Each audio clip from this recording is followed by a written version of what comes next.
Cerebro empático. ¿Qué hay detrás de una sonrisa? ¿Cómo descubrir si una sonrisa es auténtica o fingida? ¿Es capaz nuestro cerebro de detectar a las personas honradas o a las tramposas?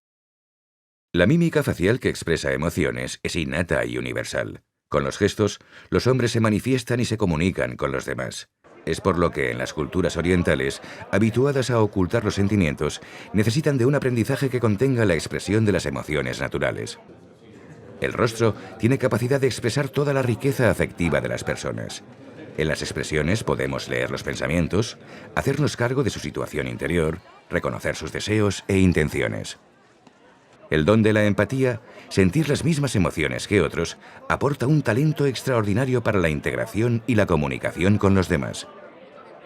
Para detectar un gesto, el cerebro no percibe el rostro como un todo, sino que otorga más peso a unos rasgos que a otros. La alegría o desagrado se expresa en la boca, mientras que la ira, tristeza o miedo necesita de los ojos y boca para ser manifestada, y el enfado requiere fruncir el entrecejo. La sonrisa auténtica supone la elevación de la comisura de los labios, mejillas y el músculo orbicular que genera las llamadas patas de gallo, con lo que los ojos refuerzan la expresión de los labios.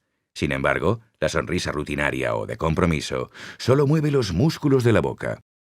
La sonrisa espontánea es armónica, mientras la fingida es asimétrica y abrupta, tanto en el inicio como en la terminación.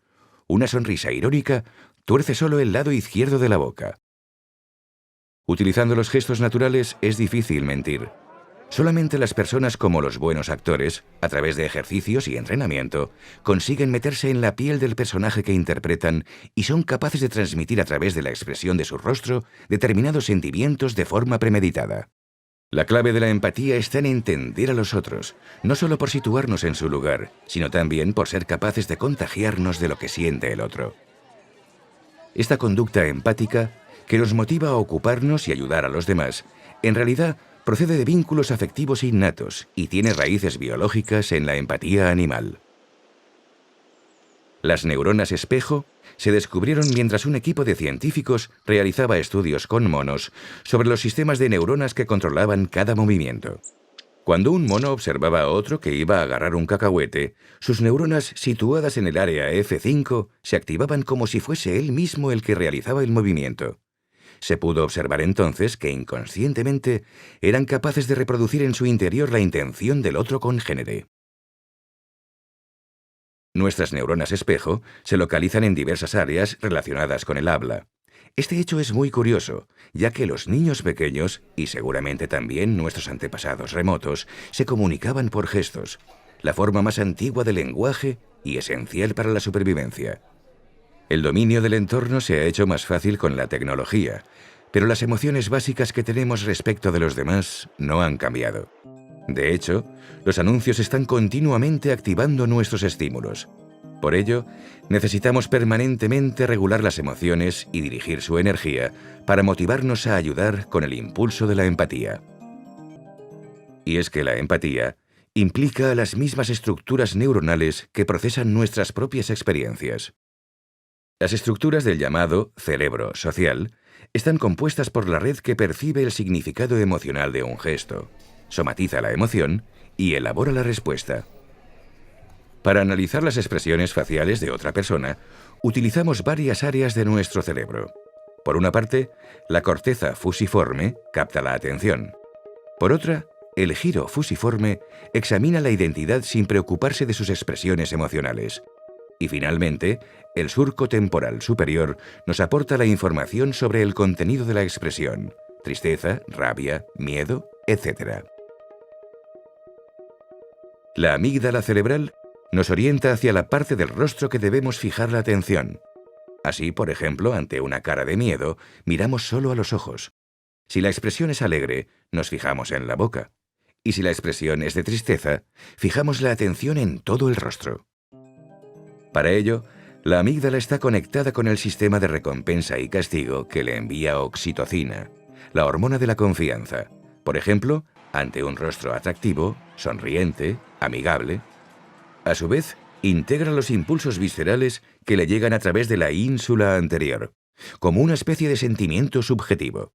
de forma que compartimos inconscientemente los mensajes emocionales de los demás.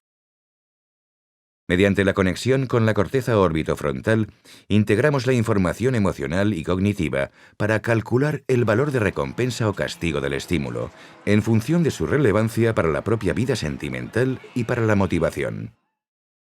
Por último, la corteza prefrontal se hace cargo de la situación anímica del otro para encauzar la respuesta.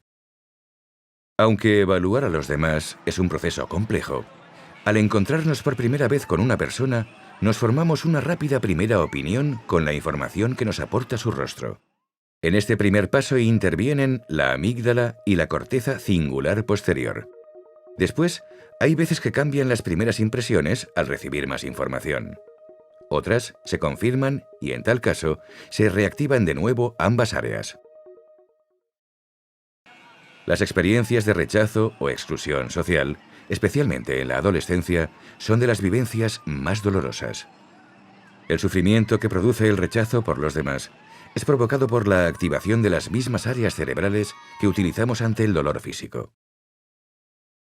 La tristeza o el dolor físico de otros permiten medir la empatía en el cerebro. Ante el sufrimiento de un amigo, se activa la corteza cingular anterior, lo que no ocurre si es un desconocido. En un experimento, al ver que se infligía dolor a una persona querida con descargas eléctricas en una mano, se activaron los centros afectivos del dolor físico, más cuanto mayor es el afecto hacia la persona que sufre el dolor. Curiosamente, esas mismas áreas se activan en el cerebro del voluntario que sabe que va a sentir dolor en breve, antes de la descarga. En estos dolores sin dolor, no se activa la corteza somatosensorial, ya que si no se sufre dolor, no se necesita saber su procedencia para atacar su origen. Aún así, los dolores sin dolor permiten, especialmente a las mujeres, compadecer, sentir compasión. De hecho, mujeres y hombres procesan de modo diferente la visión de rostros con expresiones felices o tristes. En las mujeres, en ambos casos aumenta la actividad de la corteza cingular, que modula las respuestas afectivas. Tanto en hombres como en mujeres, se activan regiones del hemisferio izquierdo ante caras felices. Sin embargo, ante rostros tristes o con expresión de dolor, el cerebro femenino responde con más intensidad al estímulo. En experimentos de juegos en que la eficacia depende de la colaboración, se ha puesto de manifiesto que al ver el rostro de una persona de la que sabemos que juega limpio, activamos con gran intensidad la red neuronal de recompensa emocional, mientras que el rostro del tramposo insolidario nos produce poco efecto en el cerebro. Aunque sintamos enojo y rechazo, nuestra memoria no retiene con nitidez las caras de los egoístas. La solidaridad genera gozo. No solo tenemos una aversión innata contra la injusticia, sino que además, nuestro cerebro está ajustado para la colaboración, que nos compensa más allá de los puros beneficios económicos. La vida social, emocional y afectiva se mide por la empatía por la que compartimos sentimientos. Nos contagia el estado de ánimo, las formas de hablar. Imitamos inconscientemente incluso los gestos. Todo se esculpe en el rostro, hasta el punto que con frecuencia, tras una larga vida juntos, dos personas llegan a tener algunos parecidos físicos.